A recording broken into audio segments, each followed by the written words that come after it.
Bonjour et bienvenue pour ce nouveau journal de la Paracha de la semaine, Parashat Nitzavim pour Torah Box. Vive le Made in France. Une Torah de 2000 ans intacte. Un néo-nazi hongrois fait son alia. Atem Nitzavim Ayom Kulchem. Vous êtes tous ici, bien vivants, bien réveillés, pour rentrer dans l'alliance. Rachid expliquait qu'après toutes les malédictions de la Parashat Kitavo, le peuple était complètement abasourdi.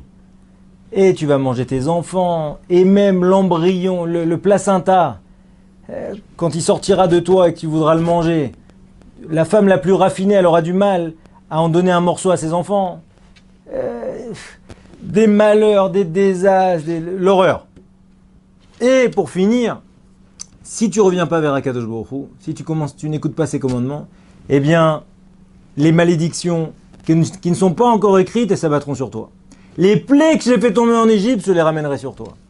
Donc il fallait impérativement que Moshe les rassure, que Moshe leur explique attention, ne vous méprenez pas. Akadosh Baruch Hu pèse, mesure, calcule, sous-pèse chaque épreuve qu'il donne à un homme. L'impact sur ses voisins, l'impact sur celui qui va l'entendre au 3e niveau, l'impact sur les enfants, l'impact sur la personne, etc., etc. Et ne croyez pas que des épreuves sortent que des choses négatives. Bien au contraire. Car l'épreuve fait réfléchir. L'épreuve casse l'orgueil. L'épreuve amène à se repenser. Et ça, c'est précisément ce qui ressort aujourd'hui économiquement en France. Les chantres du Made in France. Alors c'est très intéressant. On assiste aujourd'hui, ça a fait la une de Capital du mois de septembre, pardon. Ça a fait, c'est la grande lame de fond du tissu économique aujourd'hui en France, en tout cas de la croissance, à savoir le retour du Made in France. Et un sondage cette semaine d'Opinionway qui dit que 9 Français sur 10 souhaiteraient voir plus de produits Made in France dans leurs étals. Enfin, souhaiteraient voir plus le label. Alors c'est extrêmement intéressant. En réalité, on estime qu'aujourd'hui, il y a eu le démarrage d'une réindustrialisation française. À savoir qu'il y a beaucoup de productions qui étaient fabriquées à l'étranger, qu'en 2014, il y a le député de Jego qui a créé le label, enfin qui a, on va dire, mieux encadré le label Made in France. Et aujourd'hui, les gens veulent consommer du Made in France. Après les attentats qui ont déchiré le pays, après les massacres de Nice, les massacres répétés en France et les risques permanents qui pèsent sur le territoire français, eh bien les gens, il y a un patriotisme nouveau, assumé, qui a fait son apparition. Alors assumé à la française. Les Français ne vont pas faire comme les Israéliens de mettre des drapeaux partout, d'accord? Ou en tout cas, pas longtemps. Mais par contre, de consommer français. Donc on voit finalement, et c'est très intéressant, de voir des épreuves des attentats, de l'horreur qui a touché la France, de voir comment finalement, d'une épreuve, on peut sortir des choses bonnes. Et ça c'est très intéressant, c'est le message économique de la semaine, et c'est Atem Nitzavim Kulchem, car avant Rosh Hashanah, nous sommes tous debout, et on doit impérativement faire jouer son meilleur vatou. Histoire, ou plutôt archéologie maintenant, avec la validation d'une vieille découverte. Il y a plus d'une trentaine d'années, on a retrouvé un Sefer Torah, vieux de 2000 ans, mais qui était trop abîmé pour l'ouvrir. Or, récemment, avec les progrès de la science, on a pu lire, percer finalement les secrets de parchemins, etc., qui étaient fermés. C'est une technologie extrêmement nouvelle. Et cette semaine, la nouvelle est tombée, nouvelle incroyable, ce Sefer Torah, qu'on a retrouvé il y a 2000 ans en Eretz Israël, eh bien, mot pour mot, c'est exactement la même Torah qu'on utilise aujourd'hui. Il faut comprendre à quel point c'est extraordinaire. Et la réponse à tous les détracteurs de la Torah et les détracteurs de la véracité de son message. Il y a marqué dans les 13 principes du Rambam, les 13 principes de foi du Rambam, un principe de foi qui est fondamental, à savoir que le message de Moshe n'a jamais changé. Et là, cette semaine, Parashat Nitzavim, Paracha de la fierté où on rentre dans l'alliance, parce que les Bnei Israël n'ont pas pu rentrer dans l'alliance, parce qu'on n'a pas pu faire la Brit Mila dans le désert.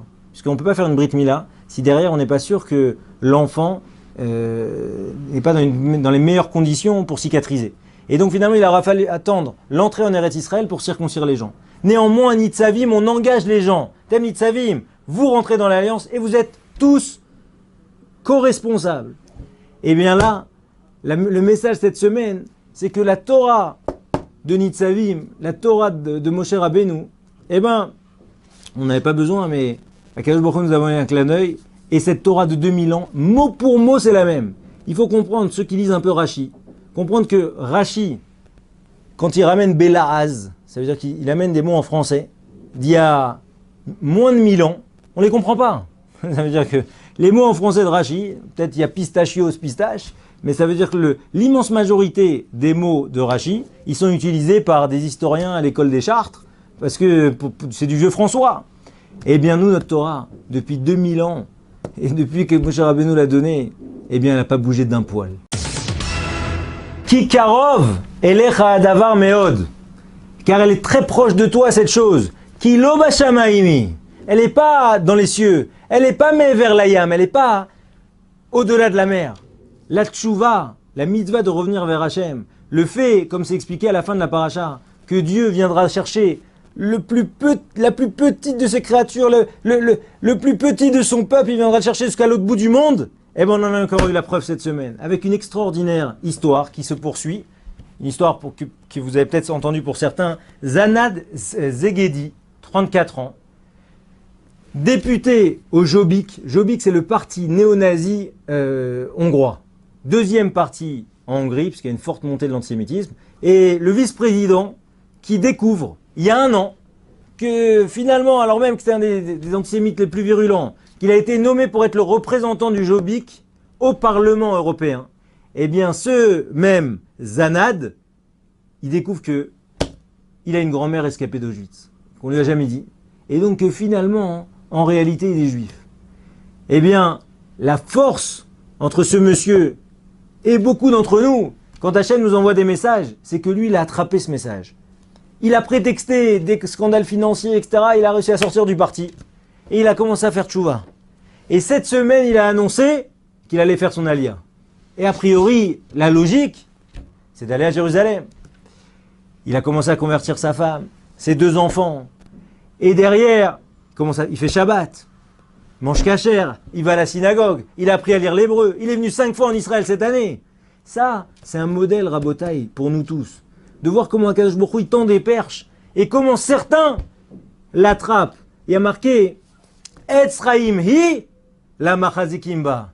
La Torah, c'est un arbre de vie, la machazikimba, pour celui qui s'y accroche. Tout ce qu'on demande et ce qu'on se souhaite pour cette nouvelle année, Bezrat Hashem, pour ce mois de Elul qui se termine, c'est de faire partie des machazikimba, de ceux qui vont prendre la Torah, ne pas la lâcher et en faire leur sabre, en faire leur sceptre et en faire le centre de leur vie. Shabbat Shalom, une très bonne semaine et un très bon Shabbat.